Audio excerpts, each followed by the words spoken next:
Bonjour à tous, vous allez bien? Oui. Ouais, nickel. Qui était là sur les 2 jours au hackathon? Là?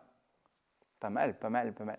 Je vais commencer rapidement sur le sujet du hackathon. Moi, c'est un sujet qui me parle beaucoup et c'est une des raisons aussi pour lesquelles je suis là, c'est quand j'étais étudiant, je faisais énormément de hackathons.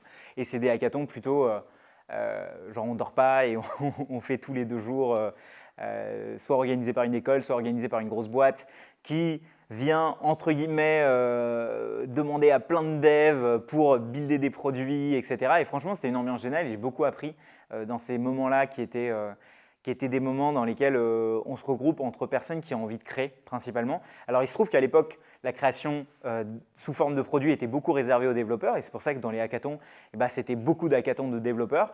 Il y avait cette espèce de mini truc genre qui veut être mon associé en développeur où en fait les gens étaient là en mode voici mon projet, je viens pitcher mon projet, est-ce qu'il y a des développeurs qui sont chauds? Et moi, partie développeur où en fait je savais que quand on voulait créer quelque chose, il était possible avec du langage informatique de pouvoir faire telle et telle chose.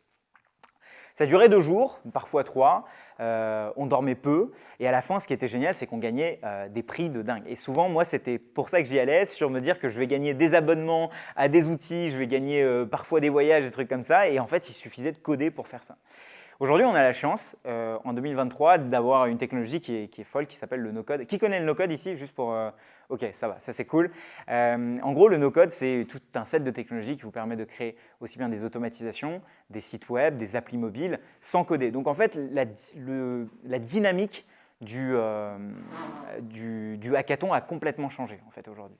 Et je suis très content que vous ayez, en tout cas pour certains d'entre vous qui étaient là sur les 2 jours, vous avez pu vivre ça parce qu'en fait, ça permet d'ajouter une intensité dans votre travail, dans ce que vous êtes en train de faire, pour arriver à votre fin. Parce que le plus gros problème dans l'entrepreneuriat, c'est que on a beau être intense dans tout ce qu'on fait, dans nos journées, etc. Ce genre d'intensité de 2 heures réunies, c'est extrêmement rare. De 2 jours réunis, c'est extrêmement rare. C'est rare qu'on se dise on va passer 2 jours à penser, à réfléchir, à juste bosser sur notre projet. Et pour ceux qui ont eu même la possibilité de venir sur une journée, c'était vraiment génial. Donc le no-code, donc comme je l'ai dit, moi à la base j'étais développeur et donc j'ai découvert cette technologie qui est le no-code et qui aujourd'hui me permet d'expliquer ce que c'est que créer à plein de types de gens, pas uniquement des développeurs, pas uniquement des gens qui du coup savent coder. Ça permet à ces personnes-là donc de créer des applis mobiles, peut-être des plateformes de matching, peut-être des services productisés, pour ceux que ça parle, on peut faire plein de choses. Le problème, et c'est le problème que moi j'avais rencontré à l'époque où j'étais très content de créer, c'est que souvent dans les hackathons, on nous apprenait à faire juste une partie de la chose. On nous apprenait à faire le produit. En fait, ce que vous avez souvent dans les hackathons, c'est j'ai une idée, je crée un produit, c'est bon, je suis entrepreneur. Et en fait, ça, c'est un peu le mensonge dans lequel j'ai vécu certainement les 10 premières années de quand je faisais plein d'hackathons et je faisais plein de créations. C'est qu'en tant que développeur, j'avais toujours je pensais qu'en fait, juste le fait de créer, c'était suffisant pour entreprendre. J'ai une super appli, j'ai une superbe idée, c'est bon quoi. Maintenant, tu le mets en ligne et puis généralement, rien ne se passe.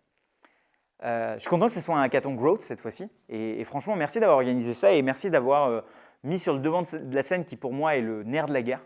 C'est la croissance, le marketing en réalité. Parce que le growth, ça veut dire la croissance. Mais pour moi, le growth marketing, souvent ce qu'on entend par growth hacking, etc., c'est comment faire en sorte d'utiliser aujourd'hui Internet, mais pas uniquement pour le but de créer des produits, mais pour faire venir des gens sur son produit. Pendant toute cette mini-présentation, j'ai volontairement fait en sorte de ne pas faire de slides pour qu'on soit tous concentrés pas sur les images, mais sur ce que je suis en train de dire. J'aimerais qu'on mette en place là, sur toute ma presse, un framework. Donc un framework, c'est de manière simple, on va dire, c'est un groupement d'outils qu'on va exploiter. Donc imaginons un schéma. On a un schéma en plusieurs points. Imaginez dans votre business, là, que vous êtes en train d'essayer de construire plusieurs parties. Une première, ça va être l'acquisition. Donc, d'où est-ce que viennent les gens? Qu'est-ce qu'ils font quand ils viennent? Combien viennent gratuitement? Combien viennent en payant? Est-ce qu'ils vous connaissent déjà? Est-ce qu'ils ne vous connaissent pas? Ça, c'est la première partie. Juste après, la deuxième partie, on va mettre l'offre. Qu'est-ce que vous allez leur proposer? quelle est la transformation que vous leur proposez, et tout ce à quoi vous prenez une décision, vous répondez à une offre. Hein. C'est en quoi ça va changer leur vie, etc. Troisième étape, vous avez le produit. Souvent, ce que moi, je venais builder en hackathon, ce que je venais créer, c'est comment on délivre quelque chose à quelqu'un. Quand on a dit que j'allais faire une app sur comment aider les entrepreneurs à faire telle et telle chose, cette application, comment est-ce qu'on délivre ce produit? Donc ça peut être via une application, ça peut être via un site web, ça peut être via le fait que vous ouvriez une agence, ça peut être plein de choses. Et à la fin, on a comment on fait pour faire en sorte que ces gens-là restent clients, la rétention. Donc on va garder ces 4 étapes, okay. On a mémorisé ces 4 étapes, et dans ces 4 étapes, à chaque fois, on va se poser des questions, et je vais faire en sorte que cet atelier qu'on a ensemble soit hyper interactif. Pourquoi j'ai envie qu'il soit interactif? C'est que chacun, vous avez votre propre projet entrepreneurial, ou en tout cas votre propre projet sur lequel vous travaillez. Souvent, quand on est sur YouTube ou sur n'importe quel média sur lequel on a envie de s'informer pour avancer sur son propre projet, on fait tous l'erreur, et j'ai fait le premier cette erreur, de penser qu'un conseil généraliste va pouvoir s'appliquer à sa situation spécifique. Donc, c'est-à-dire que je vais prendre un conseil que j'ai vu sur Internet, quelqu'un m'a dit « fais des pubs », je vais prendre ce concept généraliste, appliquer à ma stratégie spécifique, et puis peut-être ça marchera parce que cette personne que je mets sur un piédestal m'a dit de faire ça. Bien souvent, j'ai un scoop pour vous, ça ne marche pas. Parce que si c'était aussi simple que ça, on aurait juste eu des recettes à appliquer et c'était parfait. Donc ça ne marche pas. Et donc la raison pour laquelle j'ai envie que ça soit un petit peu interactif aujourd'hui, c'est que pour chacune de ces parties, donc 1 acquisition, 2 offre, 3 produits et 4 rétention, j'ai envie que vous posiez la question de « Ok, où est-ce que moi j'ai un avantage compétitif? Où est-ce que moi j'ai peut-être une question à poser là qui peut moi m'aider? Et aussi, où est-ce que moi je peux avoir… » Vous savez, en anglais on dit faire quelque chose qui move the needle, faire quelque chose qui va vraiment faire la différence. Et j'ai vraiment envie qu'à la fin de cette conférence, et enfin cet atelier, moi ma promesse c'est que ça soit dans les 4 parties ou dans une des parties, vous ayez à chaque fois quelque chose qui move the needle. Vous ayez l'action concrète avec laquelle vous pouvez partir et vous dire « Ok, je sais ce que je dois faire qui va faire la plus grosse différence. » Parce que la procrastination, ce grand thème que j'adore aborder, c'est souvent une manière de se fausser par rapport à tout ce qu'on doit vraiment faire et juste d'aller regarder des vidéos YouTube ou des reels sur Insta pour voir les 5 manières les 10 top 10 outils. Parce que là aussi, j'ai un scoop pour vous, un outil ne répond en rien à un besoin si ce besoin n'est pas posé. Parce que souvent, on va se dire, tiens, je vais utiliser Notion, ou tiens, je vais utiliser Airtable, ou tiens, je vais utiliser cet outil d'automatisation. Si à la base, le problème n'est pas posé, l'outil ne sert à rien. Ok, ça va? Ok, nickel. Je vois des têtes qui font ça, donc a priori, c'est nickel. Donc voilà, on va se mettre dans le mindset comme si vous étiez en séance de coaching par rapport à votre projet, et vous allez, sur ces 4 parties, vous poser la question de quelle est la chose qui va move the needle. Et sur ces 4 parties, moi, je vais vous partager un petit peu ce que moi j'ai appris. Là, sur, on va dire, les 15 dernières années, depuis lequel, en fait, j'ai commencé à mettre le pied sur Internet et vendre des choses sur Internet.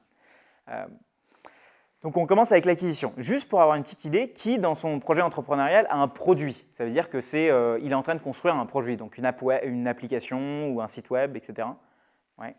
Qui est plutôt dans le domaine du service, c'est-à-dire que je vais faire quelque chose où je vais mettre… Ok, super. Qui a un service productisé, c'est-à-dire que je vais faire du service, mais je vais utiliser les mécanismes de passage à l'échelle, donc le scale, pour pouvoir rendre ce service. Ok, c'est là que ça devient intéressant. Ok, pourquoi pas.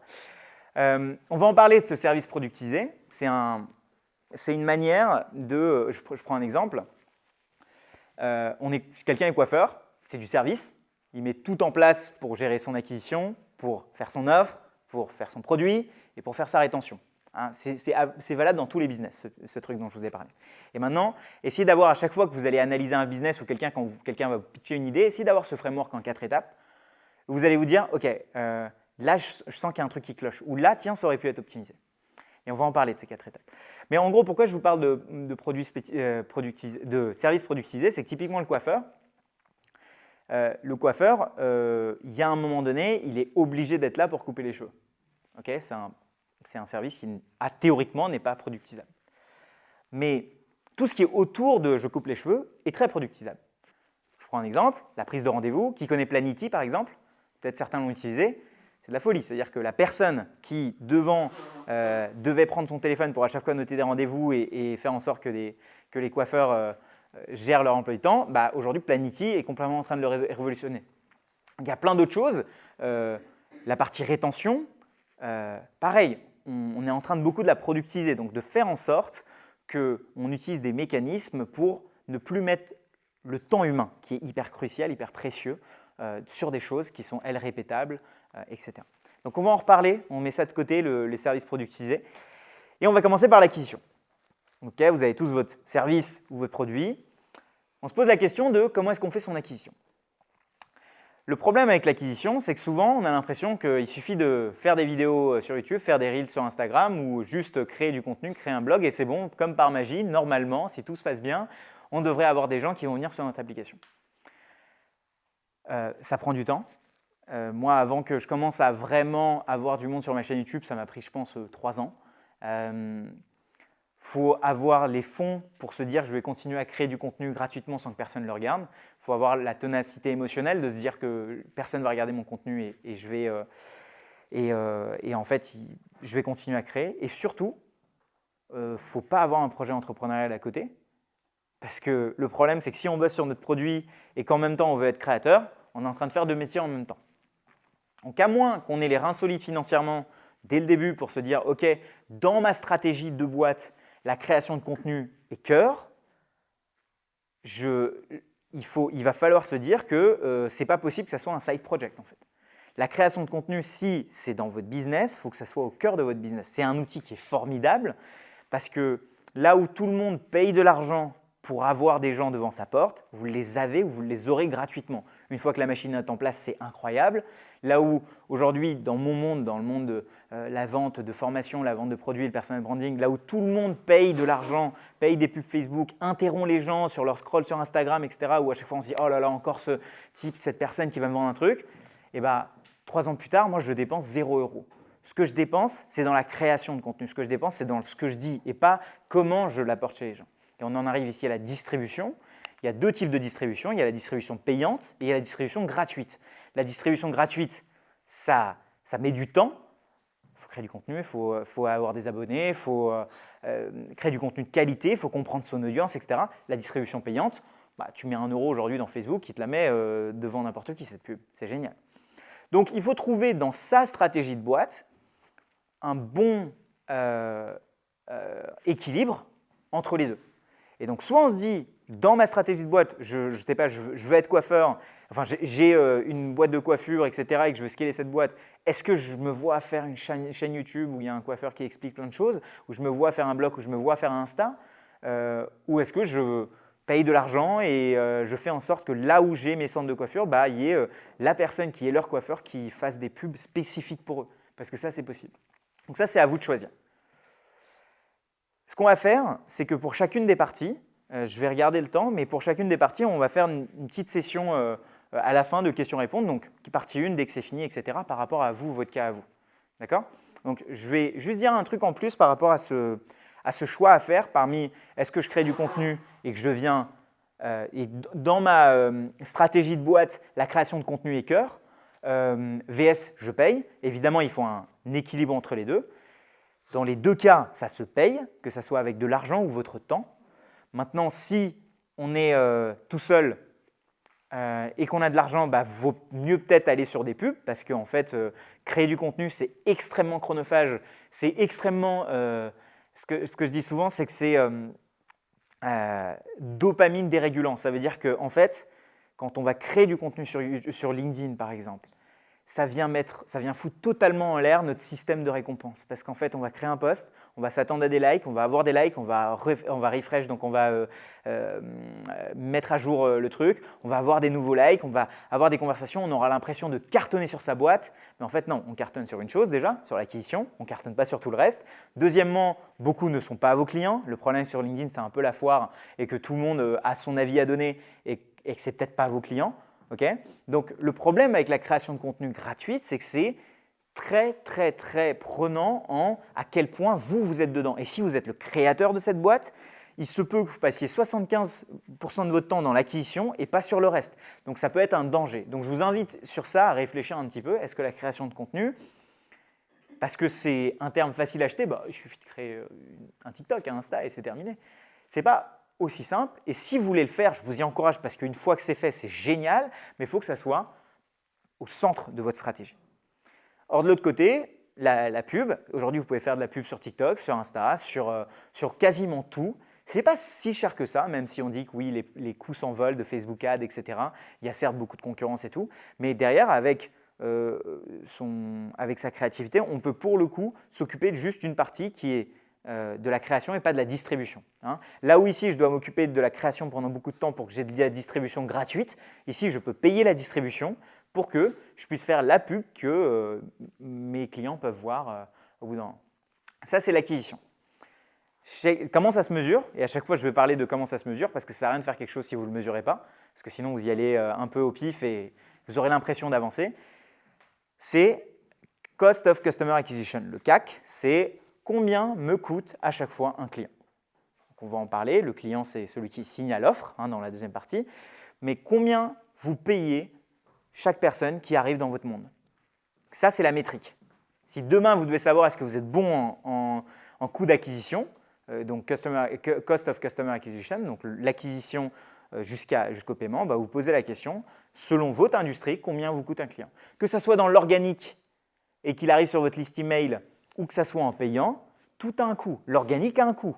Le fait de prendre votre temps, faire des vidéos ou faire des blog posts, etc., ça coûte de l'argent. Mais celui-là est difficile à démarrer parce que c'est de l'organique, ça prend du temps, mais paye beaucoup au long terme. Celui-là est assez facile à démarrer, mais par contre, va coûter de plus en plus cher au long terme. Si vous voulez aller vite, je pense que la pub, il n'y a pas de sujet, surtout pour tester une idée, etc. Si vous voulez juste tester une idée, il n'y a pas de sujet. Faites de la pub, montrez des créas, et au bout d'un moment, vous verrez si vous avez un produit de market fit ou pas, si c'est validé. Si vous pensez que pour tester une idée d'un truc que vous avez, la première chose à faire, c'est de créer un compte Instagram et trouver un super nom et puis poster quelques stories, ce n'est pas ça. Ce n'est pas une manière de tester et de valider votre acquisition. Ça va? Est-ce qu'il y a des questions déjà jusque-là? Et alors, juste au niveau des questions, moi, je sais que je vais souvent à des talks, je suis souvent de l'autre côté aussi. Et en fait, j'ai souvent ce petit truc, avant de poser ma question, je me dis, putain, est-ce qu'elle est pas assez? Est-ce qu'elle est vraiment intelligente? Est-ce qu'elle est intéressante, ma question, ou quoi que ce soit? Souvent, j'hésite à lever la main. Faites-le, parce qu'une fois que vous l'aurez fait, vous serez trop content d'avoir posé la question. Et sinon, vous vous en voudrez de ne pas l'avoir fait. Donc, je ne sais pas s'il y a des questions. Ok, timide. Ok, et toi c'est quoi par exemple ton projet? C'est une agence de recrutement et de gestion des extras en hôtellerie-restauration et l'événementiel. D'accord, ok. Donc en gros, admettons, il y a un resto, on a un pic, je sais pas, il y a un événement à côté. Comment on fait pour staffer, faire venir des gens? Ok. Et jusque-là, ce monde-là était compliqué parce que souvent les restaurateurs étaient avec leur réseau en train de se demander est-ce que tu n'aurais pas quelqu'un à m'envoyer? C'est ça? Ah, ça l'est toujours? Ok. Et du coup, comment tu comptes régler ce problème? En fait, je règle ce problème parce que je suis axé que sur ce métier-là, en fait. Donc, moi, je suis pas un restaurateur qui va acheter ses produits, qui va penser à ce menu, qui va penser à tout le reste. Donc, moi, je viens le décharger de tout ce travail-là qui lui prend un temps fou. D'accord. Et si on prend ce framework à 4 étapes, l'acquisition, l'offre, le produit, la rétention, toi, dans ton cas, c'est facile de trouver des restaurateurs ou tu as du mal un petit peu? Les restaurateurs, en soi, ça va. C'est plus de l'autre côté. C'est plus le personnel, en fait, qui est plus dur Ok. à trouver, à cerner, Ok. Et c'est vrai que là, on est dans un cas particulier où il y a 2 acquisitions à faire. Souvent, dans un modèle marketplace, ce qui est ton modèle, on va avoir 2 acquisitions à faire. Un côté, l'acquisition de ton client, mais aussi de ton fournisseur. Donc, c'est en effet un peu compliqué. Ouais. Et dans le côté trouver des gens, je ne sais pas si tu connais Brigade par exemple, je ne sais pas si ça te parle. Brigade, ils ont mis plein d'actions de growth justement en place pour essayer d'avoir ces gens-là. Toi, tu aurais ton truc qui pourrait move the needle justement, que tu aimerais faire pour que ça soit plus simple pour toi de trouver des nouvelles personnes qui seraient prêtes à travailler du jour au lendemain pour un resto? Le point de différenciation, c'est que moi, je peux accepter tout le monde, alors que Brigade, on va dire, eux, ils acceptent que les auto-entrepreneurs. Donc, pour travailler chez eux, il faut être auto-entrepreneur. C'est plus simple chez toi? C'est plus simple, a priori, chez moi, parce que je peux accepter un auto-entrepreneur comme un étudiant. Et le point positif qui revient le plus souvent, c'est que je paye beaucoup, beaucoup plus rapidement que Brigade qui prend un mois, voire 2 mois à payer ses staffeurs. Donc, moi, c'est tout de suite après la prestation ou quelques jours après la prestation. Ok. Et là, tu sais à peu près ce que tu dois faire pour aller trouver d'autres personnes qui seraient, enfin, comment avoir tes des nouvelles personnes que tu veux staffer? Pas vraiment, pas vraiment. Je le fais au feeling quand j'ai besoin. Et après, c'est plus les personnes que je fais travailler qui ramènent d'autres personnes parce qu'ils se sentent bien, parce qu'ils ils ont, ils ont, ils ont des trucs qu'ils trouvent chez moi qu'ils ne trouvent pas ailleurs. D'accord, ok. Ok, intéressant. En fait, justement, cette métrique que toi, tu pourrais calculer, c'est typiquement, tu sais que les restaurateurs, c'est facile à avoir. Par contre, enfin, plus simple à avoir que d'avoir les personnes qui veulent travailler. Ça serait intéressant de savoir ton coût d'acquisition pour ces gens-là et combien tu en as de dispo selon les endroits, tu vois. D'acquisition, ça se mesure plus en termes de temps et non pas d'argent, puisque jusqu'à maintenant, j'ai pas dépensé de l'argent pour avoir qui que ce soit, ni les clients, ni... Bah, c'est là où c'est intéressant quand même. Alors oui, c'est vrai qu'initialement, et c'est là au début, quand tu es entrepreneur, tu es là seul, tu fais tout, ton temps vaut de l'argent. Aujourd'hui, si tu es en train de faire ça, c'est que tu n'es pas en train d'aller bosser pour une boîte qui te paierait tant, votre temps a de la valeur.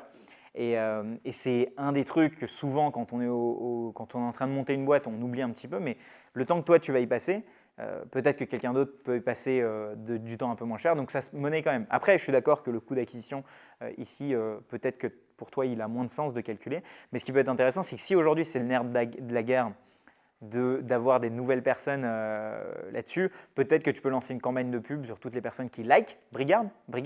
Ça, c'est possible sur Instagram, c'est possible sur Facebook, c'est possible aussi sur YouTube de faire des pubs spécialisées pour les gens. Ça peut peut-être être des gens qui sont staffés, etc. Mais bon, ok. Ok. Quelqu'un d'autre a une question par hasard? Ouais? Bonjour.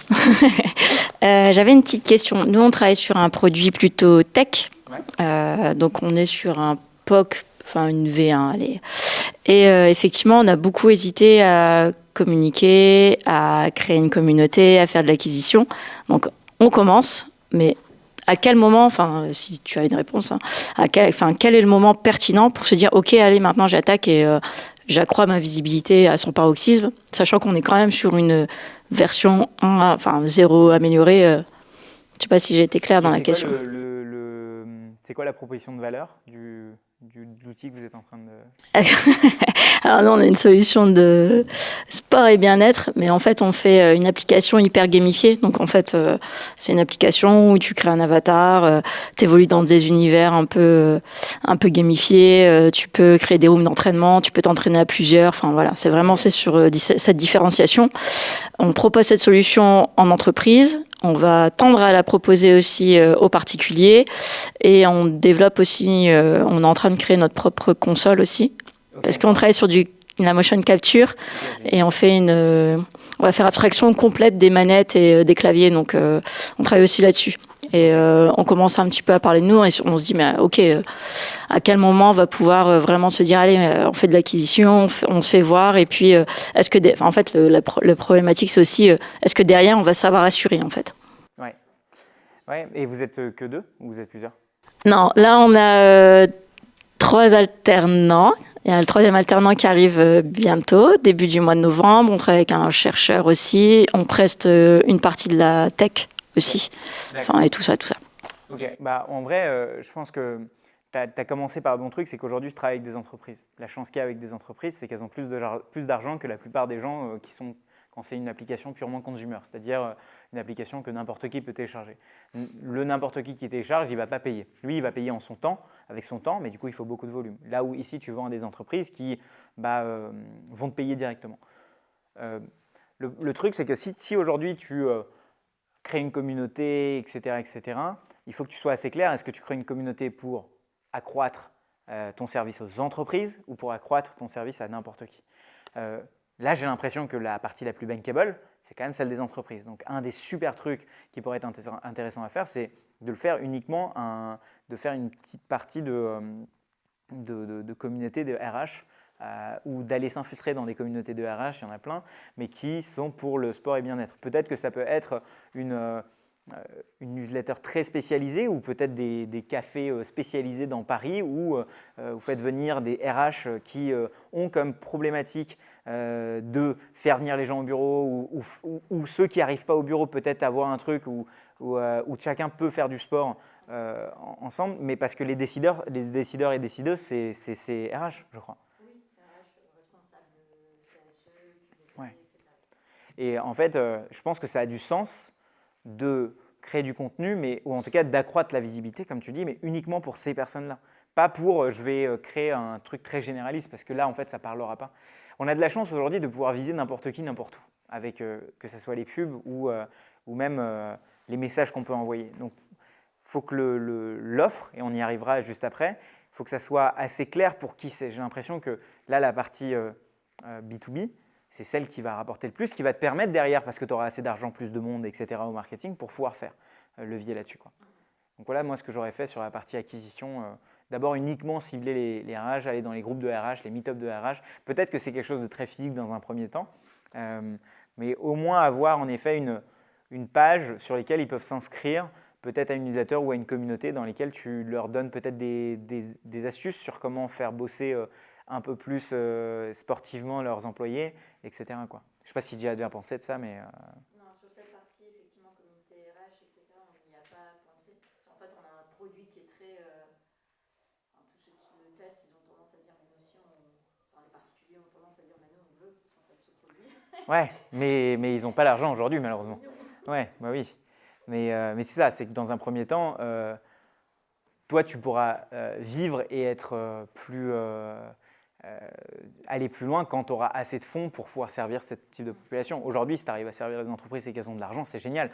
Mais quand tu auras 20 personnes en marketing en interne, là, tu pourras aller voir les particuliers. Et ton produit aussi sera assez robuste parce qu'oublions pas que les particuliers, c'est ceux qui sont les plus exigeants en termes de… Aujourd'hui, on a atteint un niveau de qualité sur des applis, etc., où si ça bug pendant une demi-seconde, on ferme et c'est parti, on désinstalle l'appli, quoi.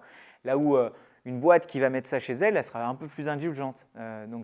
Et puis pour ce qui est du produit, c'était intéressant ce que tu as dit tout à l'heure. Ce n'est pas une version finale. Et est-ce que je peux faire venir des gens si ce n'est pas une version finale? Moi, c'est un truc que j'ai payé un petit peu cher parce que j'ai toujours, à l'époque, fait des projets où j'attendais que le produit soit final avant de le montrer. Et à chaque fois, et maintenant je ne le fais plus, typiquement à un moment donné, j'ai créé un produit qui s'appelait Blastio pendant 9 mois à destination des entreprises. Et j'ai mis uniquement j'ai fait 9 mois de création pour 2 mois pendant lesquels j'allais vendre ce produit en entreprise. Et en fait, il était beaucoup trop tard parce que je n'ai pas assez pris en compte leur retour. J'ai dépensé quasiment tout mon argent et tout mon temps dans la création sur quelque chose qui allait là alors qu'il fallait aller là. Et donc, en fait, c'est comme ça peut être ce petit angle de déviation sur où tu dois aller qui peut tout changer. Et vous savez, ce truc hyper connu de si on est, c'est dans le monde de l'aviation, même un petit degré au départ, si jamais il est à +1 ou -1, bah, ça peut nous faire arriver à des kilomètres plus loin de notre destination finale. Bah, en fait, plus tu peux avoir de checks réguliers avec ton futur client, même si ton produit n'existe pas, c'est génial, quoi. Donc en fait, le fait de créer ces regroupements de RH, ça va te donner tellement plus de billes parce qu'aujourd'hui, tu penses que ton problème, c'est ça, mais en fait, eux, leur vrai problème, c'est ça. Et peut-être que tu pourras aller plus facilement en leur parlant, quoi. Ok, merci. Voilà. De rien. On passe au deuxième. Dernière question, on passe après au deuxième point. Mais vas-y, je vais bien entendre. Alors en fait, après votre échange, ça m'a fait réfléchir à mon cas à moi. On peut plus se tutoyer, hein. Comme ça on est… Ouais, ça va être plus simple. Moi, ce qu'il faut savoir, c'est que j'ai commencé mon projet sans savoir quel projet j'allais faire, et j'ai commencé par créer une communauté. Okay. Je me suis dit, la première chose que je vais faire, je sais pas ce que je vais faire, mais je vais créer une communauté, et j'ai créé le Savier Food. Donc au fur et à mesure, ça m'a pris beaucoup de temps. Je ne savais pas exactement ce que j'allais faire. Donc j'ai ciblé les consommateurs classiques où je parlais des coulisses de l'alimentation, je leur faisais découvrir des choses. Et voilà. Actuellement, ça fait quelques mois qu'on a développé des ateliers ludiques et pédagogiques autour du gaspillage alimentaire et de l'alimentation à destination des centres sociaux et des associations. Et on est en train de développer également en parallèle des team building pour les entreprises. Aujourd'hui, je suis sur Instagram, je suis un petit peu moins sur LinkedIn et j'étais sur TikTok. On a une communauté et j'ai pas l'impression qu'elle me sert en termes d'acquisition. Elle me sert en termes de légitimité pour pouvoir montrer ce qu'on fait ou bien être découverte par d'autres personnes, mais ça m'apporte pas de clients. Donc je me suis dit que ça pourrait être que c'était une opportunité de vous en parler, de voir qu'est-ce qu'on pourrait faire. Et du coup, juste une petite question en plus, tes clients finaux, ça va être qui exactement? Aujourd'hui, c'est les centres sociaux, les associations, et là, on vise les entreprises. Sur le long terme, je ne sais pas, parce que dans tous les cas, je sais que j'ai une communauté et que ça va me permettre de faire autre chose, peut-être sur le long terme. Ouais. Mais aujourd'hui, je me dis comment faire pour que cette communauté qui est actuellement sur mes réseaux sociaux puisse me servir dans mon projet. Ok. Bah déjà, tu as fait un truc qui est génial, c'est de démarrer du problème plutôt que de démarrer d'une solution. Ça, c'est génial et bravo à toi. C'est-à-dire que le fait d'avoir commencé à créer cette communauté, sans savoir ce que tu veux faire, ça t'a permis déjà, mettre le pied dans le « tiens, je vais aller sonder les gens pour savoir quels sont leurs problèmes ». Et c'est généralement un bon entrepreneur, c'est la première démarche qu'il devrait faire plutôt que de se dire « tiens, j'ai une idée de faire ça et je vais aller voir s'il y a match, s'il y a des gens qui ont ce problème-là ». Souvent, c'est là où on se perd. Donc, c'est génial que tu aies commencé par là parce que déjà, à l'écoute déjà des gens qui te suivent, etc., tu arrives à mieux sentir quel est leur problème. Aujourd'hui, tu as trouvé un produit de market fit, donc quelque chose où les gens ont un problème et que toi, tu es prête à le résoudre. Mais après, il faut faire attention à une nuance, c'est que les gens qui achètent, ou en tout cas qui payent, ne sont pas forcément les gens dans ta communauté ou dans ton audience. La différence entre les deux, l'audience, c'est les gens qui ne se parlent pas entre eux, la communauté, c'est les gens qui se parlent entre eux.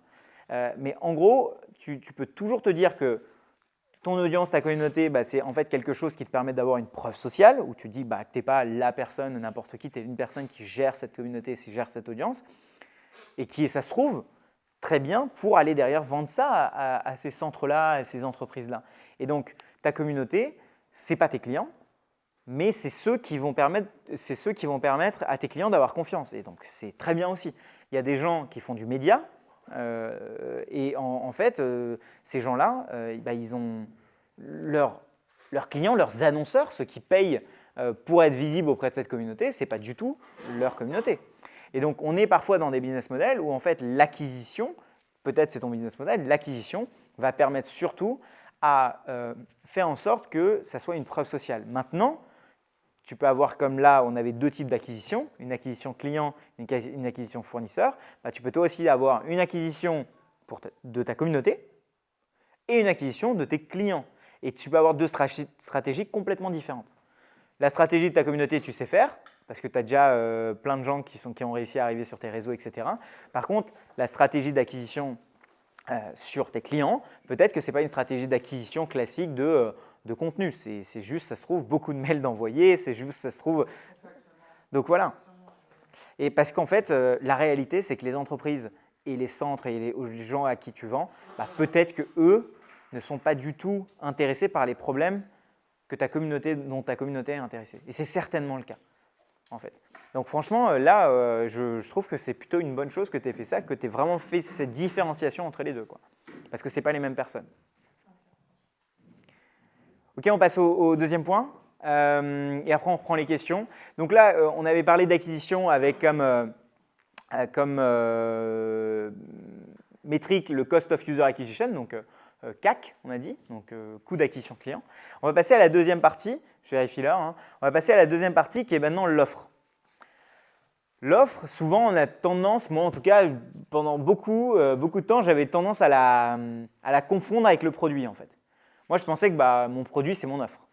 Donc, ça veut dire que si je fais un service qui met en relation les chefs et les gens, enfin, pas les chefs, mais on va dire les hôtels et les gens qui veulent travailler dans les hôtels de manière assez courte, je pensais que c'était ça mon offre.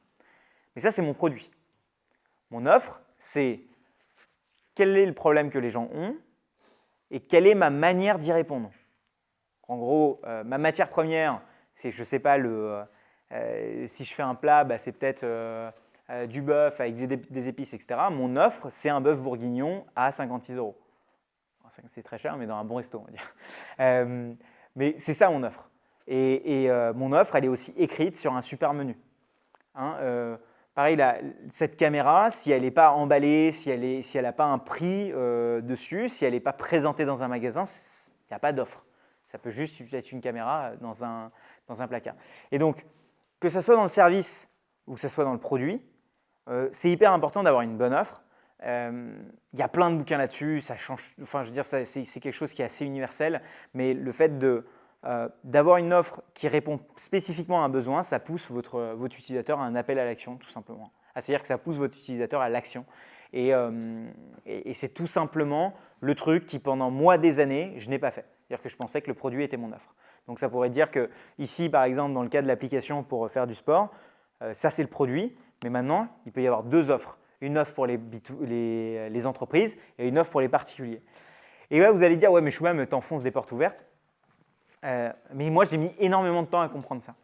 C'est-à-dire que souvent, je confondais le produit et l'offre, et du coup, j'avais des problèmes de pricing. Par exemple, si je me disais, tiens, cet ordinateur, il y a tant de gigas de RAM, tant de CPU, il y a tant d'écran, de batterie et tout, bah ça doit valoir, je ne sais pas, par rapport aux autres ordis, ça doit valoir tant. Mais en fait, ça n'a rien à voir. L'offre, c'est, on met de côté le produit, on regarde le problème que les gens ont, on met devant ce problème de l'émotionnel. D'accord ? C'est que, en fait, le fait que ces gens-là ont un problème, c'est qu'ils ont une tension émotionnelle qui les empêche d'arriver de là où ils sont, de là où ils sont à là où ils veulent aller. Cette tension émotionnelle est quelque chose qu'ils peuvent, eux, aujourd'hui, pas résoudre, parce que ça les empêche de résoudre ce truc-là. Et vous, votre offre va venir se caler entre eux, va permettre de faire pont entre là où ils sont et là où ils veulent arriver. Et ce qui va vous permettre de vendre, c'est cette offre en fait. Le produit, le fait de venir voir quelqu'un qui a peut-être besoin de réussir ses slides avant son examen, ce n'est pas 32 Go de RAM, tant de CPU et un écran et une batterie. Non, c'est un ordinateur dans lequel il y a déjà Keynote, etc. d'installer, et dans lequel il y a plein de templates qui vont te permettre de créer ta présentation en 1 heure max, parce qu'il a de la batterie, parce qu'il a une belle luminosité, etc. etc. Et en fait, c'est cette grande différence que moi, j'ai mis tellement de temps à comprendre. Bon, déjà, parce que je suis d'un background technique et on a ce fantasme que la technique fait tout. Donc ça, c'était ma déformation professionnelle. Et par contre, l'autre déformation professionnelle, c'est que les marketeurs pensent qu'avec une offre, tu fais tout. Hein, il faut un bon équilibre entre les deux. Mais en tout cas, cette partie de tension émotionnelle, elle est hyper importante à comprendre parce que tant que vous n'aurez pas cette tension émotionnelle, les gens, ils n'achètent pas. Là, j'ai dit acheter, mais c'est pareil pour quand toi, tu vas convaincre un institutionnel à qui disent oui. C'est une tension émotionnelle. C'est qu'est-ce qui, aujourd'hui, va vraiment faire en sorte qu'il va dire oui. Tu vois. Peut-être que ça peut être briller devant sa hiérarchie. Peut-être que ça peut être avoir un label RSE. Peut-être que ça peut juste être qu'il a envie de faire comme les copains qui sont dans ce truc-là et lui, il a envie de choper la bonne affaire pour pouvoir briller dans son monde. Peut-être que c'est ça. Mais c'est cette tension émotionnelle. Et ce qui fait passer les gens à l'action, c'est 3 choses. Premièrement, le fait que, est-ce que d'un point de vue caractéristique, ça correspond? Donc par exemple, là, cet ordinateur, j'ai regardé derrière, est-ce qu'il y avait tant de RAM, etc. et que ça me correspond. Deuxièmement, est-ce que je fais confiance à la marque de cet ordinateur? Est-ce que quelqu'un me l'a dit ou est-ce que ça apparaît assez carré ou est-ce que en gros, ce n'est pas un scam, quoi. Et le troisième, c'est pourquoi maintenant? Quelle est l'urgence? Est-ce qu'il y a une urgence ou pas? Est-ce que c'est maintenant que je dois l'acheter ou plus tard? Et si c'est plus tard, comme tout être humain, je remets tout à plus tard parce que pourquoi maintenant? Et donc en fait, s'il y a une tension émotionnelle et qu'il y a ces 3 choses de remplies, donc les caractéristiques, le trust, donc le fait de croire, donc la confiance et l'urgence, c'est ce qui fait une bonne offre. Okay? Et là où je vous disais, la question du prix, c'est une vraie question. Mais elle n'est pas déterminée par à quel point votre produit est qualitatif, elle est déterminée pour à quel point la tension émotionnelle est forte et à quel point ça lui coûte tous les jours à la personne à qui vous voulez vendre de ne pas franchir, de ne pas arriver là où il faut. Je pense que dans le cadre d'un restaurant, ça coûte tellement cher de ne pas pouvoir ouvrir l'autre salle dans laquelle il paye un loyer, dans lequel il y a les lumières d'allumées, il y a le chauffage d'allumé, dans lequel il y a tous ces cuisiniers, etc., qui sont là, et en fait, il ne peut pas ouvrir cette salle, la tension émotionnelle est énorme à ce moment-là précisément. Et donc, c'est à ce moment-là où le prix va être déterminé non pas par combien coûte 10 personnes de plus pendant cette soirée, mais c'est combien ça lui coûte de ne pas avoir ces 10 personnes-là. C'est ça qui va créer le prix. Ce n'est pas quel est le prix horaire de ces gens-là, en fait. Et donc, c'est ça qui est une bonne offre. Est-ce qu'il y a des questions sur l'offre? Ouais. Alors, hop. C'est vrai qu'on a, on a une tension émotionnelle sur l'audiovisuel ici. Ouais. Donc ma question c'est comment tu détermines cette tension émotionnelle? Effectivement, tu vas aller rechercher via en contactant tes clients, en apprenant à connaître tes clients le mieux possible. Mais est-ce que tu as d'autres astuces pour apprendre à mieux déterminer cette tension émotionnelle? Parce que finalement, c'est la clé. C'est la clé de tout. Donc c'est la clé de tout. Donc quels sont tes conseils pour nous aider à déterminer cette tension émotionnelle? En gros, il y a deux choses, quantitatif et qualitatif. Le qualitatif, c'est que tu vas appeler des gens au téléphone qui sont possiblement dans ta cible. Donc ça, c'est du qualitatif. C'est comment te débrouiller pour aller prendre des cafés, faire des appels pour essayer de déterminer quel est ton problème. Je pense que toi, quand tu as mis en place aujourd'hui ta solution, c'est qu'à un moment donné, quelqu'un t'a donné cette idée, ou en tout cas t'a dit, voilà, moi, ce que j'aimerais, c'est cette chose-là. Et puis après, tu te dis, c'est là, moi, c'est parti. Allez, c'est bon. C'est exactement comme ça qui s'est passé. Mais pour pouvoir le faire, tu as mis en place une communauté dans laquelle tu avais des gens qui pouvaient répondre à cette question. Et ce travail de mettre en place cette communauté pour qu'il y ait des gens qui puissent répondre à cette question, ou en tout cas parler avec quelqu'un, c'est du qualitatif. C'est-à-dire qu'il y a un moment donné, j'ai écouté mon client, mon futur client, ou mon prospect, ou la personne avec qui j'ai envie de travailler. Je l'ai écouté, je lui ai demandé, tiens, qu'est-ce qui t'empêche de dormir? Qu'est-ce qui fait que tu as l'impression de perdre de l'argent? Qu'est-ce qui, selon ta hiérarchie, fait que tu as l'impression de moins performer?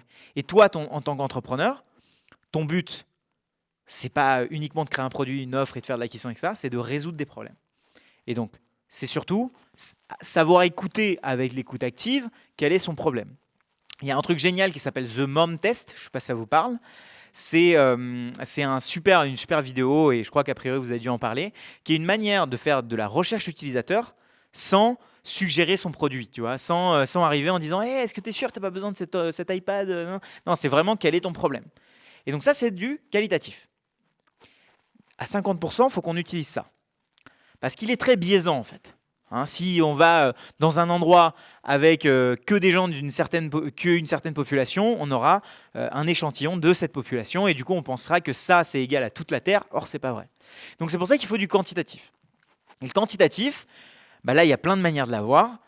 Avoir de la pub et demander... faire de la pub et savoir si des gens cliquent sur notre offre, c'est une superbe manière de savoir. Savoir si les gens payent de l'argent pour une offre qui n'existe pas, ça c'est une manière de l'avoir. Le nombre de gens qui font ce genre de test-là, le nombre de fois où je fais ce test-là, c'est incroyable. Même dans le monde de l'immobilier, il y a un truc qui est hyper connu, c'est pour savoir s'il y a de la tension locative, on va mettre une fausse annonce sur le Bon Coin pour savoir si le téléphone sonne. C'est vérification, c'est validation d'une offre quantitative. C'est ça qui va nous permettre de savoir si à Croix, est-ce que vraiment il y a des gens qui louent des appartements à 500 €. Et c'est ça qui va nous permettre de savoir si on valide. Donc quantitatif, qualitatif. Le qualitatif, c'est je prends mon téléphone, c'est pas agréable parce que c'est pas agréable selon les types de personnalités. Et le qualitatif, ça peut être via de la pub, ça peut être en allant poster dans des communautés, ça peut être en lisant les commentaires de gens sur Snapchat, enfin de gens sur Instagram, etc. Ça peut être peut-être en regardant le nombre de followers que un créateur a sur une problématique. Je sais pas, demain tu veux faire un truc sur le no-code, tu regardes le nombre de créateurs qu'il y a sur le no-code ou de solutions. Tu sais s'il y a cette tension émotionnelle ou pas. Voilà. Est-ce qu'il y a d'autres questions? Il y a une autre question là-bas. Différents marchés, mais du coup, si on se positionne dans différents marchés, l'acquisition aussi sera différente. Donc, à quelle échelle l'offre va avoir un impact sur le marché, ou à quelle échelle le marché aura un impact sur l'offre? Pour moi,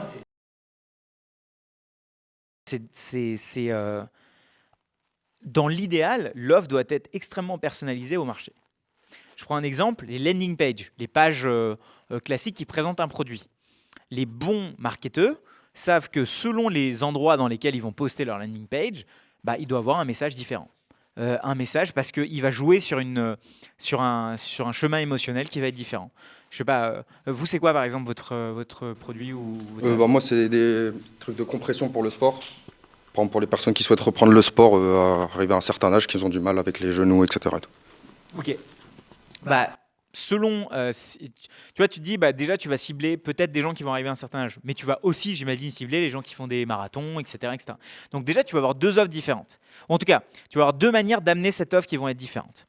Il y en a un, c'est, j'imagine, c'est voilà, éviter la vasodilatation sur ce truc-là pour courir plus longtemps. Il y en a un, c'est avoir moins de mal à récupérer peut-être. Et peut-être que si... Donc, une des super manières de faire, c'est de faire 2 cercles ou 3 cercles selon les types de population, de marquer les problèmes que ces gens-là ont.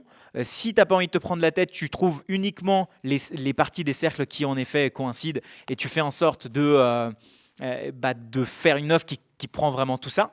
Et selon, par exemple, tu fais inscrire la personne à un certain moment et tu fais en sorte que une fois que tu sais si elle est plutôt âgée, si elle est plutôt sportive type marathon ou si elle est autre chose, bah, tu lui envoies une offre spécifique à elle encore.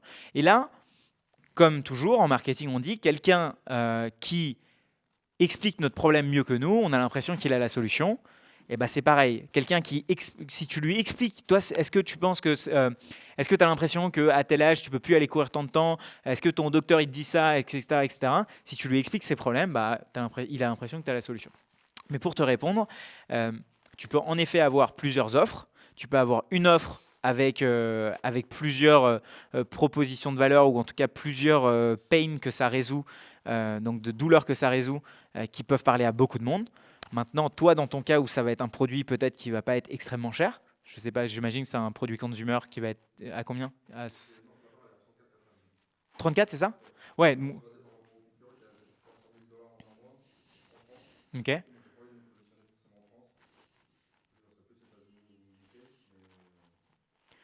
Bah, tu vois, en gros, c'est en tout cas quelque chose que tu as envie que les runners s'achètent sur un coup de tête ou les gens un peu vieux qui font du sport achètent sur un coup de tête.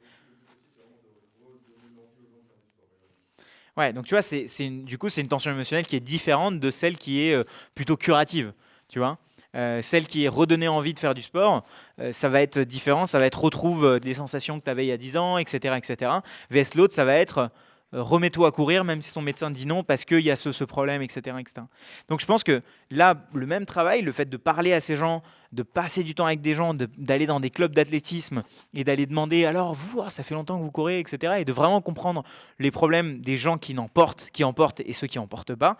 Et c'est ça qui va te permettre de builder ça, de créer cette partie-là. Moi, si j'étais toi, là, c'est peut-être des propositions de valeur qui vont être différentes selon les âges et selon les utilisations.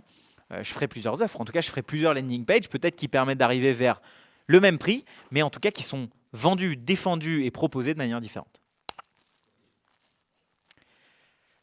Ok, il y a une dernière question où on peut aller à la suite. Je ne sais pas s'il y avait une main. Nickel. Bah, du coup, on va passer sur la troisième étape. Est-ce que quelqu'un se souvient quelle était la troisième étape? Il y en a très, très, très fort. La troisième, c'est le produit. Le produit qui... C'est pas ça? J'ai dit rétention. Ça, c'est la quatrième. En fait, c'est la quatrième. C'est pour ça que je n'avais pas entendu, mais bravo. Le produit, on va passer rapidement dessus parce que c'est ce dont tout le monde parle, en fait. C'est quand quelqu'un présente le no-code et il dit crée ton produit en no-code. Quand quelqu'un présente latex et tu pourras créer ton produit et puis il suffit d'un développeur pour créer ton produit. Alors que selon les marchés, créer son produit peut être plus ou moins facile. Toi, dans ton cas, peut-être que c'est une plateforme que tu veux mettre en ligne ou pas du tout, parce qu'en fait, tu vas juste faire ça au téléphone et c'est très bien et Excel suffit. Selon les cas, le produit va être plus ou moins simple à faire. Mais sur ça, en gros, ce dont il faut être conscient, c'est la notion de marge. Là aussi, on est dans le monde incroyable d'Internet dans lequel on peut avoir des produits sans marge. Mais dans beaucoup de cas, c'est des produits avec de la marge. Quand on vend quelque chose en e-commerce, on ne récupère uniquement qu'une partie de ça. Et souvent, ce dont on a mal à calculer, ce qu'on a vraiment du mal à calculer, c'est quelle est notre marge. Et donc, la première chose que je peux vous inciter à faire sur votre produit, assez rapidement de vous poser la question de la marge. Sur est-ce qu'au long terme, c'est quelque chose de viable ou pas? Parce que souvent, je vais vous donner un exemple de l'e-commerce. L'e-commerce, c'est avec Shopify, qui est un super outil qui permet de faire vendre tout et n'importe quoi sur Internet aujourd'hui. C'est top, mais en fait, beaucoup de gens se lancent dans l'e-commerce. Un an plus tard, ils réalisent qu'ils ont zéro marge. C'est-à-dire qu'avec la pub, avec le coût de production, avec les gens en interne, avec l'envoi, avec les retours, avec tout ça, en fait, ils se rendent compte qu'ils gagnent eux pas d'argent. Bah, c'est trop tard parce que vous avez perdu un an. C'est dommage, vous avez fait une super expérimentation entrepreneuriale, vous avez appris beaucoup de choses, c'est top. Et évidemment, toujours c'est de l'apprentissage, il n'y a rien qu'on rate. Hein. Mais je vous incite à calculer dès le début, pour faire votre produit, donc pour le délivrer, hein, quel est votre niveau de marge. Est-ce qu'on est sur des marges comme dans l'entrepreneuriat à quasiment 60% et on est dans l'Eldorado de Internet, ou est-ce qu'on est sur des marges dans l'e-commerce sur des 10, 20, 30% et ça peut être compliqué, quoi. Donc voilà. Et si on est dans des business de mise en relation, bah là aussi on a une marge. La réalité c'est qu'il y a du temps, il y a aussi combien on marge sur peut-être le taux horaire de la personne, mais peut-être qu'il y a des moments où en fait toi tu vas mettre de côté le taux horaire, est-ce que tu vas vendre, c'est le pain que si la personne va avoir un manque à gagner de 10 000 € sur cette soirée, toi tu vas prendre sur ces 10 000 €, tu ne vas pas prendre sur le taux horaire que la personne va facturer.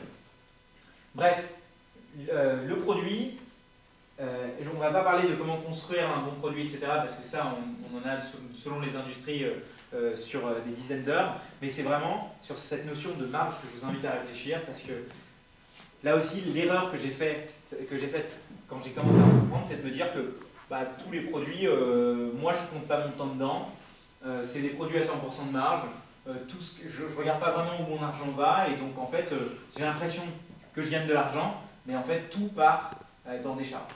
Et donc ça, vraiment, je vous incite à le faire, même si vous n'avez pas un produit e-commerce, c'est évidemment obvious ou clair si vous avez un produit que vous vendez et que vous fabriquez, mais même dans des produits qui ne sont pas des produits e-commerce, ne sont pas des produits physiques, je vous incite à la calculer, parce que vous saurez, quand vous avez fait tant de chiffre d'affaires, de pourquoi, à la fin, il ne vous reste pas ce même chiffre d'affaires sur votre compte. Et vous ne serez pas dans le flou de pourquoi je gagne moins d'argent que ce que mon chiffre d'affaires. Et ça sera clair. Et avoir de la hauteur et avoir du recul sur ce sujet, c'est hyper important. Est-ce qu'il y a des questions sur le produit avant de passer à la rétention? Ouais. Produit et offre. Ouais, bien sûr. S'il te plaît. Merci. Tu parlais du pricing, du prix, de la définition du prix. Nous, c'est un vrai sujet depuis très longtemps parce qu'effectivement, on répond à une pain. Donc, My Co existe parce qu'on a répondu à un appel à projet, il y avait une pain, etc. Donc, comment tu fais, en fait, on sait qu'on marge, mais de se dire, OK, mon produit répond à une pain, il y a de l'argent à aller chercher, je marge un peu, mais de fait, comment je positionne mon prix, tu vois. C'est de se dire comment j'ose à me dire, tiens, je vais demander, je sais pas, pour mon application, j'exagère peut-être, 10 000 € pour, tu vois, une année ou un mois ou autre. Tu vois, c'est ça, en fait, la définition. Enfin, pour moi, la problématique la plus difficile. C'est bien important, tu as dit un mot hyper important qui est comment j'ose. Et en fait, dès qu'on arrive sur le oser, c'est qu'il y a un moment donné, c'est plutôt nous un sujet émotionnel chez nous, plutôt qu'un sujet de portefeuille chez l'autre. En fait, ça aussi, pareil, moi j'ai fait tomber plein de barrières comme ça petit à petit en m'entourant, en parlant à des gens, en écoutant des conférences, tout ce genre de trucs, qui est que le prix, évidemment, nous on est là, on est celui qui apportons le prix. Mais celui qui va recevoir le prix, la réalité c'est que en fait, il s'en fout de comment vous vous sentez. S'il dit non, il dit non. S'il dit oui, il dit oui. Lui, la manière, sa grille de lecture pour valider un prix, elle est en rien liée à vos émotions à vous. Donc déjà, c'est peut-être de détacher de ça. Souvent, c'est pas le cas. Hein. Quand on est freelance ou quand on apporte un prix en disant, est-ce que si je charge ce prix-là, est-ce que vraiment ça va le faire ou pas? Si ça ne le fait pas, vous le saurez en fait. Il n'y a pas besoin de se faire des schémas comme ça. Mais moi, ce que dans ton cas, ce que je ferais, c'est regarder, est-ce que, en fait, quel est le budget? La réalité, c'est ça, c'est que tu es dans un monde dans lequel c'est des boîtes qui ont des budgets. C'est d'une manière ou d'une autre, selon le chiffre d'affaires de l'année dernière, savoir quelle est la ligne budgétaire associée à ce genre de dépenses RH. Et quels sont aussi tes concurrents qui viennent aussi piocher là-dedans. C'est un cas très spécifique, le cas B2B, mais là aussi, il est en rien lié à votre produit, il est lié surtout à quel est le budget chez les RH sur la partie sport. Moi, je connais des gens qui sont profs de sport en entreprise, ils sont payés extrêmement cher parce qu'en fait, ils savent très bien là où aller taper et dans quelle ligne budgétaire se mettre. Et en fait, ce qu'ils ont fait, ils ont créé des boîtes pour un peu justifier que ça coûte cher aussi. Parce qu'une boîte, quand elle va voir un indépendant et elle va mettre tant d'argent, elle va dire « Oh là là, c'est cette personne qui a tant d'argent », si elle voit une entreprise qui met, à qui elle donne de l'argent, il n'y a aucun problème. Donc franchement, il y a le JAWS, bon j'imagine que tu es peut-être un peu conscient de ça, mais je me permets de le dire parce que pour moi c'était un vrai blocage, c'est que je n'osais pas demander un prix cher, mais le prix cher, il est surtout en face d'une demande, ou en tout cas de quelqu'un qui a une ligne budgétaire sur laquelle il va pouvoir signer. Dans le cas B2B, il ne faut pas oublier que non plus dans le cas B2B, les trois choses qui font acheter, c'est toujours les mêmes. Donc à quel point les caractéristiques correspondent à ce dont tu as besoin, à quel point je fais confiance à cette nouvelle boîte qui vient d'arriver, que je ne connais pas du tout, est-ce qu'on me l'a recommandé, ou est-ce que le but fait sens, le logo fait sens, est-ce que vraiment leur application va m'aider, et le troisième c'est pourquoi maintenant. Et pourquoi maintenant, chez ces personnes-là, ça peut être j'ai besoin de renouveler mon budget, ça peut être moi je suis déjà à Q4 et j'ai fait quasiment aucune action de sport, etc. Ça peut être tiens, il y a un employé qui vient de se plaindre, il y a des cas d'obésité énormes dans ma boîte, sédentarisation, il y a eu cette loi qui a passé, et ça c'est l'urgence, c'est à toi de créer cette offre qui va mettre ces trois éléments. Donc moi le JAWS, je le mettrais complètement à côté, parce que le JAWS il est lié à toi, ton émotion, et en fait, que ce soit toi qui rapporte le prix ou quelqu'un d'autre, c'est la réalité, on s'en fout. Voilà ce que je dirais. Est-ce qu'il y a une autre question sur le produit? On peut passer à la rétention, on est... Ouais, non, ça va. On va passer à la rétention, comme ça je finis là dans les 3 dernières minutes. La rétention, c'est souvent celle qu'on oublie. C'est que, je ne sais pas si vous connaissez cette stat, mais en tout cas elle est très connue dans le monde des entrepreneurs et dans le monde du marketing. Acquérir un client, ça coûte extrêmement cher. Par contre, le faire payer une fois qu'il a déjà payé, c'est très très facile. Parce qu'il a déjà confiance, il connaît déjà les caractéristiques du produit et normalement l'urgence, ça peut être ses autres urgences. Et normalement vous le connaissez plus, donc vous avez encore plus conscience de qui il est. Donc souvent là où on a tendance à s'arrêter à l'acquisition et on se dit « Oh là là, c'est bon, la personne a acheté la première fois chez moi ce truc de... cette chaussette de contention, je ne sais pas si une chaussette de contention. Non, en fait, c'est un truc spécial qui monte jusqu'en haut de la cuisse. Ok. Je descends vraiment jusqu'en bas et après j'ai fait des variantes. Wow. Après, il y a aussi des cross-sells, des upselling et tout. Donc, tu vois, il a parlé de cross-sell et d'upsell. Donc, c'est une fois que j'ai vendu un produit, comment je vais vendre d'autres produits. Et ça, cette partie-là, elle est hyper importante parce que c'est de plus en plus simple en tant que consommateur d'acheter chez la même marque et c'est de plus en plus simple en tant que vendeur de vendre sur le même client. Et d'où les programmes de fidélité qui existent depuis des années et des millénaires, mais aussi le fait qu'acquérir un client, c'est ce qui est le plus dur. Et donc, une fois que vous avez un client chez vous, qui a déjà acheté, c'est plus rentable de vous poser la question comment est-ce que je le fais acheter plus, plutôt que d'aller chercher d'autres clients. Et c'est vrai qu'en tant qu'entrepreneur, initialement, on se dit ok, j'ai besoin d'augmenter mon nombre de clients, mon nombre de clients, mon nombre de clients, alors qu'il y a des clients qui attendent sur le banc de touche, qui sont très contents et qui sont prêts à acheter, qui ont leur carnet de chèques dans les mains, mais ils ne savent pas quoi vous acheter parce que vous n'avez pas d'offre. Et ça, c'est le plus dur, parce qu'en tant qu'entrepreneur, on est des créateurs, et en fait, en tant que créateur, ça nous fait chier de vendre la même chose, ou en tout cas de vendre aux mêmes personnes surtout. Et donc ça, c'est compliqué, parce que souvent, on a envie de se dire, je vais aller trouver d'autres clients, et je vais essayer d'utiliser mon effet de levier d'avoir créé une fois pour aller vendre plusieurs fois, mais ces gens-là qui attendent, c'est vos plus grands fans, il ne faut pas les laisser trop longtemps attendre non plus. Et donc cette partie rétention, elle est hyper importante parce que c'est pas oublier que dans cette partie rétention, il y a aussi le fait que c'est ces gens-là qui vont parler de vous parce qu'ils ont consommé votre produit et il faut qu'ils soient de plus en plus fans. Et ça, dans votre vie, que ce soit dans du consumer, vous achetez certainement chez la même marque, vous allez peut-être dans les mêmes types d'hôtels, vous allez peut-être prendre toujours la même boisson, ça c'est de la rétention. Et cette marque a réussi à vous garder. Et quand une nouvelle marque arrive, elle doit fournir beaucoup plus d'efforts pour aller choper votre argent que cette marque qui a juste à être là. Et donc franchement, posez-vous la question à quel moment donné, quel est mon taux de clients qui reviennent. D'accord ? Et surtout si on est dans Après, évidemment, selon les business models, il y a plein de différences et on est là sur des généralités, mais j'ai envie que vous posiez la question aussi sur cette partie-là.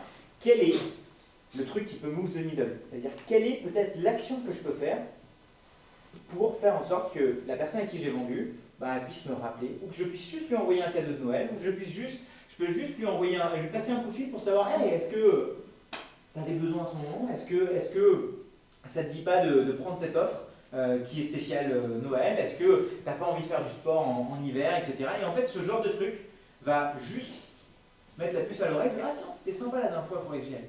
Vous êtes déjà dit ça lors d'une compagnie aérienne, lors d'un hôtel ou lors de quelque chose, parce que c'est les gens qui sont les plus intentionnés.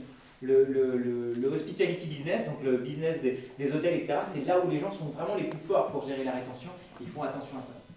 Donc je vous invite aussi à vous poser la question, quel est l'élément sur The Move The Need, qui peut changer la donne pour vous. Et je finis avec juste quelques petits mots sur ce qu'on a vu ici. Je suis très content parce que quasiment personne n'était sur son téléphone et les seuls qui étaient en train de prendre des notes et tout, donc vraiment merci de m'avoir écouté jusque-là. Mais je voulais vraiment que maintenant, quand vous vous posez sur votre business, que quand vous commencez à travailler sur un problème, souvent le problème on le regarde d'ici et on essaye de trouver les solutions au problème. Le fait de poser ces 4 cases va vous permettre juste de prendre de la distance par rapport à ça.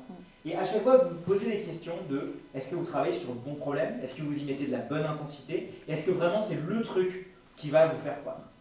Merci beaucoup. Merci.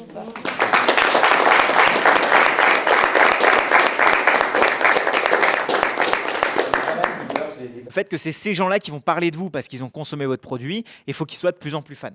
Et ça, dans votre vie, que ce soit dans du consumer, vous achetez certainement chez la même marque, vous allez peut-être dans les mêmes types d'hôtels, vous prenez toujours la même boisson. Ça, c'est de la rétention. Et cette marque a réussi à vous garder. Et quand une nouvelle marque arrive, elle doit fournir beaucoup plus d'efforts pour aller choper votre argent que cette marque qui a juste à être là. Et donc, franchement, posez-vous la question à quel moment donné, quel est mon taux de clients qui reviennent. D'accord ? Et surtout, si on est dans un... après, évidemment, selon les business models, il y a plein de différences et on est là sur des généralités, mais j'ai envie que vous posiez la question aussi sur cette partie-là.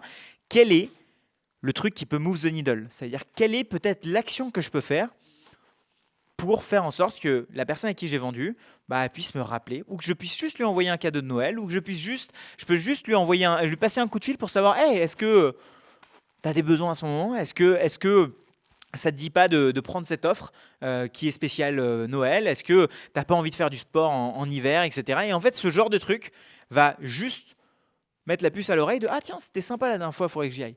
Vous êtes déjà dit ça lors d'une compagnie aérienne, lors d'un hôtel ou lors de quelque chose, parce que c'est les gens qui sont les plus intentionnés.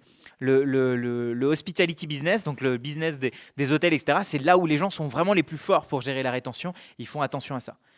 Donc, je vous invite aussi à vous poser la question, quel est l'élément sur The Move The Need, qui peut changer la donne pour vous.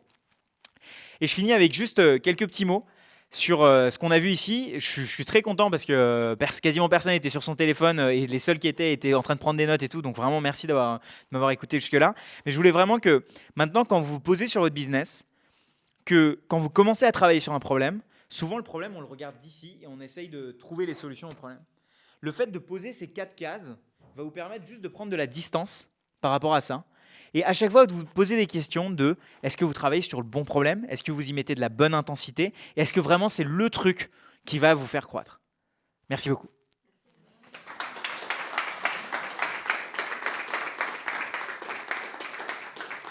On est pas mal niveau l'heure, j'ai dépassé de 8 minutes, mais normalement. Peut-être, je sais pas s'il y a une ou deux questions hors les 4 points, ouais. Comment? Ouais. C'est gentil. Non, il n'y a pas de problème. Et encore une fois, c'est ce genre de truc dont j'ai... En fait, je parle pas beaucoup sur ma chaîne parce qu'en fait, c'est des... Moi, sur ma chaîne, je parle de productivité, etc. Mais ce qui me permet de parler de ça, c'est aussi parce que j'ai eu plein d'expériences entrepreneuriales. On pourrait passer des heures à en parler, mais voilà, je voulais vous donner un condensé surtout des apprentissages et ma grille de lecture aujourd'hui que j'ai sur les différents business. Ouais, vas-y. Tout d'abord, je te remercie pour cette présentation qui est formidable parce qu'on a appris pas mal de choses. Et je rentre sur un sujet que tu n'as pas forcément abordé. C'est qu'en fait, moi, je propose une application de mise en relation et de recrutement pour les footballeurs amateurs et semi-professionnels. Donc forcément, il y a deux cibles. D'un côté, les footballeurs, de l'autre côté, les clubs de football amateurs. Et le souci, c'est que côté joueur, c'est facile d'atteindre. Parce qu'avec une belle promotion, une belle publicité sur les réseaux sociaux, j'arrive facilement à les embarquer sur l'application, compléter leur CV, etc.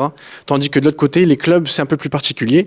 Moi, j'ai bien conscience qu'ils ont cette problématique de recrutement parce qu'ils sont pas structurés. Ils ont aucun outil aujourd'hui pour recruter ou d'aller chercher des joueurs. Peut-être Facebook, alors éventuellement dans des groupes, ou alors le bouche à oreille et les connaissances. Et en fait, pour être sûr que cette problématique existe bien chez les clubs, j'ai fait du coup des questionnaires qualitatifs, quantitatifs, des interviews, etc. avec des personnes qui sont vraiment impliquées dans les clubs de football amateur, etc.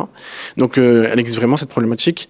Mais le problème, c'est que maintenant que je commercialise mon outil, eh ben, j'ai du mal en fait à embarquer les clubs parce que quand je vais dans des clubs, eh ben, il y a à la fois le président, il y a à la fois le directeur sportif et il y a aussi l'entraîneur de l'équipe première. Et en fait, il faut convaincre les trois du coup de signer cette convention avec nous, ce qui est très compliqué. Le président, il a l'argent. Et il a la décision, et l'entraîneur, c'est lui qui a le besoin parce que c'est lui qui recrute, et le directeur sportif, c'est un peu lui qui veut gérer un peu le recrutement, donc il y a un peu entre les deux parce qu'il prend aussi des décisions. Mais j'arrive pas en fait à convaincre les trois, et c'est une grosse problématique qui se pose aujourd'hui. C'est un hyper. Merci beaucoup déjà pour tous les détails parce qu'en effet, ça prouve que tu as un peu bossé sur ton persona, donc les personnes que tu essaies d'atteindre. Et en effet, tu as comme là aussi deux cibles différentes, donc une qui est plus simple et l'autre qui est plus compliquée parce que c'est certainement celle qui. Dans lequel tu vas avoir besoin de bosser beaucoup plus. Là, on est clairement sur un problème où tu vois, c'est pas du scale que tu vas aller chercher. C'est-à-dire que c'est pas, tu vas pas envoyer beaucoup de messages ou quoi que ça. C'est vraiment, faut travailler les gens un par un, au cas par cas, etc. Et vraiment comprendre leurs émotions là pour le coup. Donc là, le travail à faire d'un point de vue purement commercial, parce que c'est un travail de commercial, c'est le qu'est-ce qui les empêche de dormir la nuit. Et de vraiment beaucoup se poser la question parmi toutes, parce qu'il y a plein de clubs, parmi ces trois personnes, qui est celui que ça fait le plus chier de pas pouvoir recruter parmi un pool, donc un vivier de candidats, et qui du coup passe à côté peut-être du prochain tel et tel joueur. Et dans les trois, et après c'est plus de la stratégie commerciale. Et tu vois, je suis pas le meilleur en commercial, mais les notions que moi je peux te donner, c'est à chaque fois de trouver un champion dans les trois. Un champion, le champion, c'est celui qui va venir et qui va travailler pour toi en interne, parce que toi, tu es quelqu'un d'extérieur qui va venir ramener le message.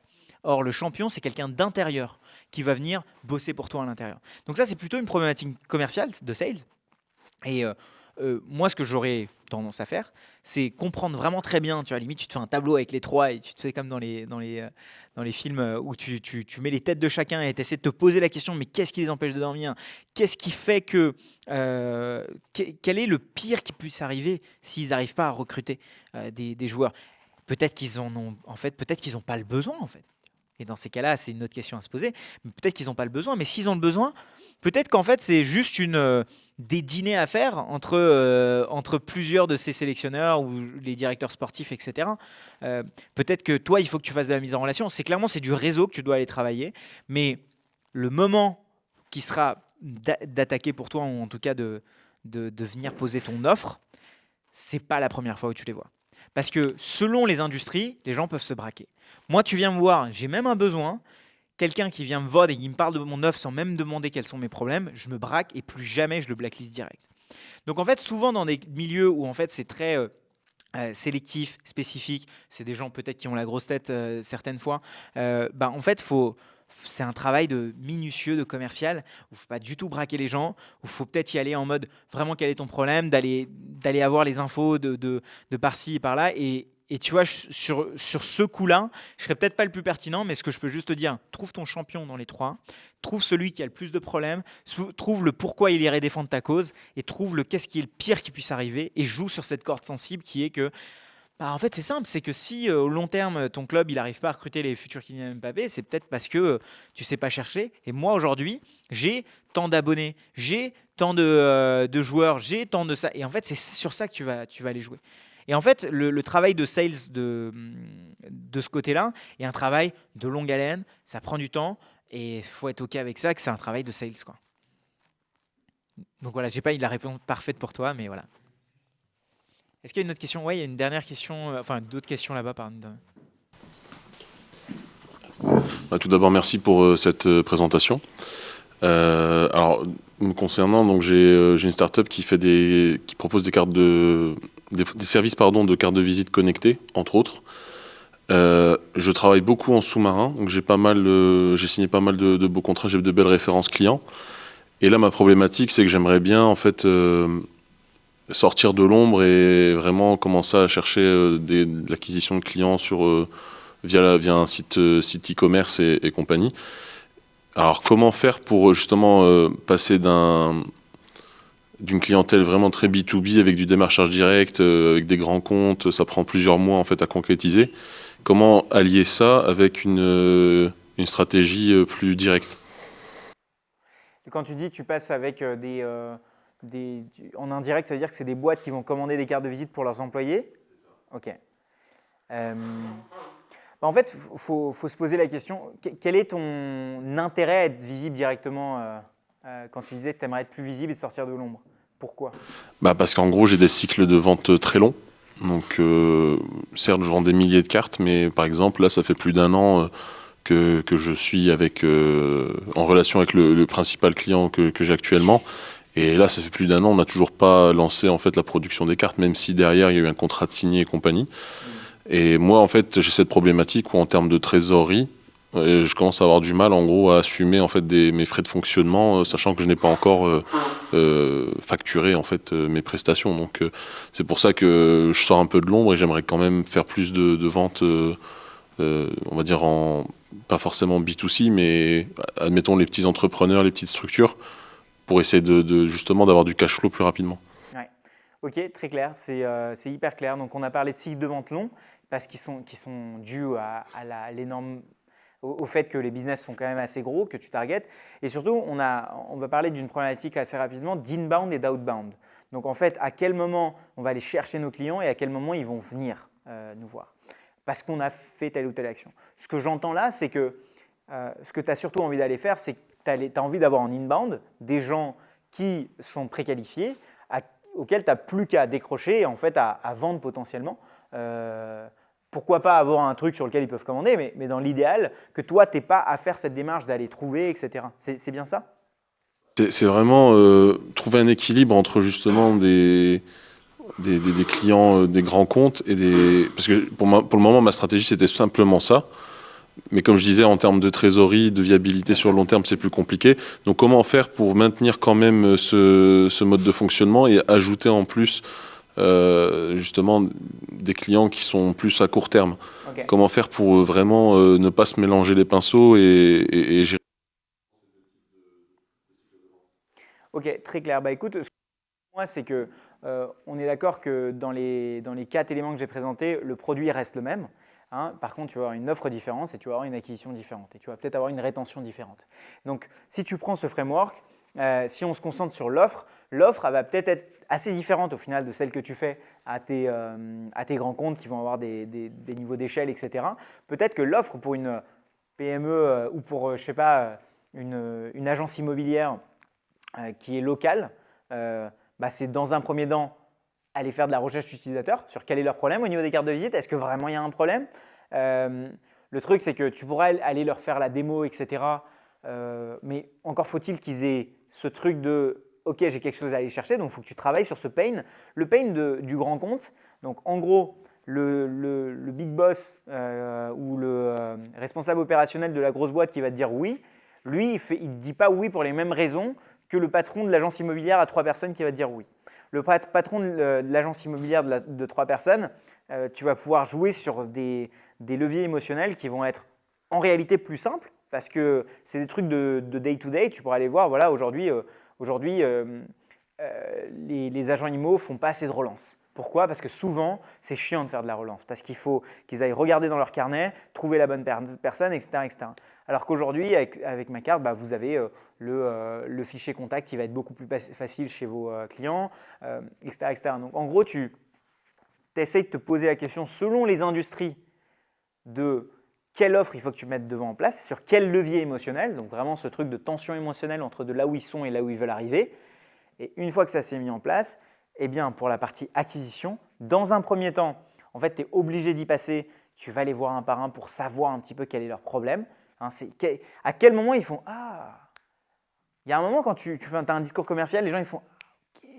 Et bah, c'est souvent… Et en plus, tu es sur un produit qui est quand même de niche. Peu de gens connaissent les cartes C'est les cartes où tu les approches derrière ton téléphone, c'est ça? En fait, j'ai plusieurs solutions. J'ai une carte 100% digitale dans l'Apple Wallet et j'ai aussi une carte en dur NFC. En fait, c'est innovant. Et dans les métiers où il y a des humains qui interagissent, et beaucoup ont des iPhones ou des Android, en fait, c'est game changer. Tu le vois dans un dîner, à chaque fois, quand il y a quelqu'un qui monte un QR code, tu fais « Ah, ok ».